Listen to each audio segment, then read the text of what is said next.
E eu quero adentrar pela questão da inflação e dizer a vocês que a inflação foi uma conquista desses 10 últimos anos do governo do presidente Lula e do meu governo. Um país vira uma grande nação, porque uma coisa é um grande país, outra coisa é uma grande nação. Uma grande nação é grande porque sua população é grande. E nós temos a confluência de várias, múltiplas correntes, múltiplos fluxos do que é o desenvolvimento do país. Transmito à senhora Graça Machel, aos seus familiares, ao presidente Zuma e a todos os sul-americanos, sul-africanos, nosso profundo sentimento de dor e de pesar. Ontem eu disse para o presidente Obama que era claro que ele sabia que depois que a pasta de dente sai do dentifrício, ela dificilmente volta para dentro do dentifrício. Então, o que a gente tinha de levar isso em conta. E ele me respondeu, que ele faria todo o esforço político para que essa pasta de dente, pelo menos, não ficasse solta por aí e voltasse uma parte para dentro do dentifrício. Muitas vezes acontece isso comigo, que eu abro um jornal e pergunto o seguinte: será que eu falei alguma coisa dormindo?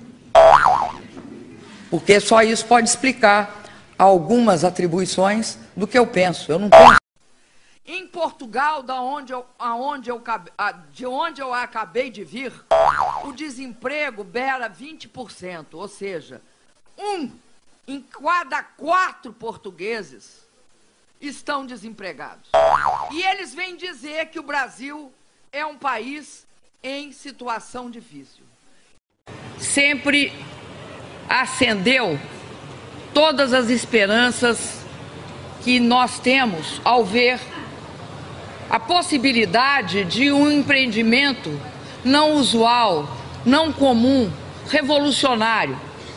Porque conviver com o aeromóvel ali em frente do Parobé e sabendo que se tratava de uma tecnologia diferenciada, despertou ao longo desse tempo um certo parentesco, eu acho, entre os moradores de Porto Alegre e o aeromóvel. O aeromóvel é um pouco de cada um de nós e ele tem aquela familiaridade que as coisas com as quais você convive durante muito tempo despertam numa pessoa. Então, no passado, nós tivemos um momento durante a Guerra Fria que havia bipolaridade. Depois houve aquele momento em que o pensamento único e uma proposta de unipolaridade parecia ter se adonado do mundo. Nós agora vivemos numa outra circunstância histórica e que é muito importante que a gente entenda, que é o multilateralismo. No multilateralismo, você constrói consensos históricos. O que é consenso histórico? É o consenso possível num determinado momento histórico. O consenso possível é um ponto de partida, não é um ponto de chegada. Se hoje é possível ter este consenso, é porque as nações evoluíram até ali. Isso não significa que, a partir dali, os países não podem ter suas próprias políticas. E dizer do meu imenso prazer de estar aqui, mais uma vez, no Ceará. O Nordeste e a seca são um problema. Jamais houve uma atitude correta em relação a essa situação. Ao longo dos anos, sobre essa situação que é a questão da existência de um fenômeno climático nessa região do país.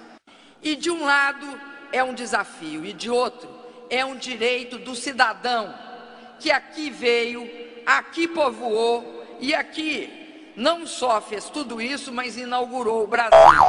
Não vamos esquecer aonde o Brasil começou. Bom, livros, né? Eu estou lendo um livro que está me fugindo. Eu tentei falar um pouco sobre a novela para ver se eu lembrava o nome do livro e não lembro, do Sandor Márai. O livro chama Brasas. Isso mesmo, As Brasas. É talvez uma das... Assim, me impactou muito. Eu concluí ele ontem à noite, rapidinho, porque eu consigo ler no domingo. Chegou aqui uma mensagem da Lara Salles, da Paraíba, de 16 anos. Ela está preocupada com o desmatamento da Amazônia. Todos nós, né? Faz muito bem, viu? É uma coisa muito boa, viu, Lara? Porque é algo que a gente tem de se preocupar, de fato. Nós, inclusive, lá em Copenhague, fomos os que tiveram a posição, eu acho que em termos da mudança do clima, mais consequente. O meio ambiente é, sem dúvida nenhuma, uma ameaça ao desenvolvimento sustentável. E isso significa que é uma ameaça para o futuro do nosso planeta e dos nossos países.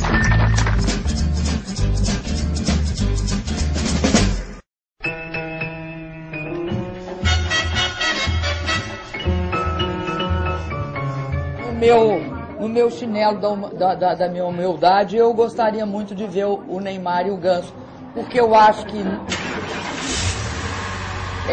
11 entre 10 brasileiros gostariam. Porque deu alegria ao futebol, porque a gente, eu vi, você veja, eu já vi, parei de ver, voltei a ver, e acho que o Neymar e o Ganso têm essa capacidade de fazer a gente olhar. Eu vi, você veja, eu já vi, parei de ver, voltei a ver, e acho que o Neymar e o Ganso têm essa capacidade de fazer a gente olhar. Dilma Rousseff.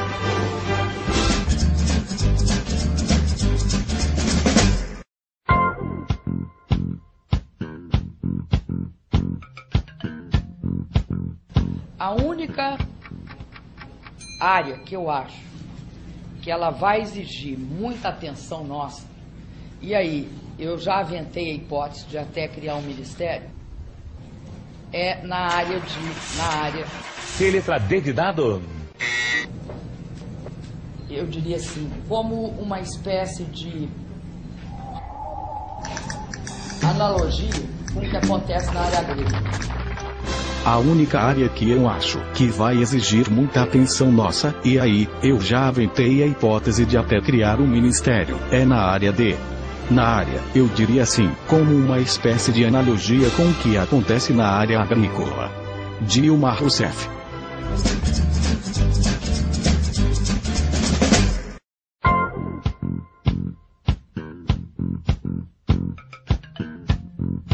Em saneamento, nós estamos investindo no PAC 1 bilhão e 700 milhões. Aí você fala o seguinte, mas vocês acabaram isso? Vou te falar, não, está em andamento. Tem obras que vai durar para depois de 2010. Agora, por isso, nós já não desenhamos, não começamos a fazer projetos do que nós já podemos fazer 11, 12, 13, 14, por que não?